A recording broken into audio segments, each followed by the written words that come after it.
দর্শক, আজকে আপনাদের দেখাবো একটি ভিন্ন চিত্র। আপনারা দেখতে পাচ্ছেন যে উৎসাহ থাকলে বা উদ্যোগ থাকলে ছোট জায়গাতেই আসলে এরকম ব্রিজ করা যায়, যেটি একটি মাদ্রাসায় দেখতে পাচ্ছি আমরা। এটি আসলে হচ্ছে স্কুল অফ দ্য কোরআন। এটি হচ্ছে চারঘাটের, চারঘাট না, এটি হচ্ছে বানেশ্বরের একদম নিকটেই, বানেশ্বর বাজারের আগে দেখতে পাচ্ছেন গর্ত করে তার মাঝে কিন্তু রঙিন মাছ দেওয়া হয়েছে, আর উপরে বাঁশের সাগর।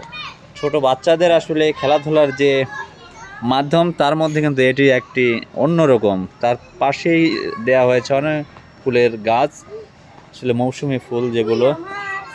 শিক্ষার্থীরা কিন্তু এই জায়গায় উঠে তারা বিনোদনের যে মাধ্যম সেটি কিন্তু পূরণ করে। সত্যি অসাধারণ একটি দৃশ্য। ধন্যবাদ সবাইকে, ভালো থাকবেন। আর আরেকটি কথা বলে রাখি, সিমেন্ট দিয়ে কিন্তু পাহাড়ও তৈরি করা হয়েছে এর পাশে। অনেক সুন্দর দৃশ্য।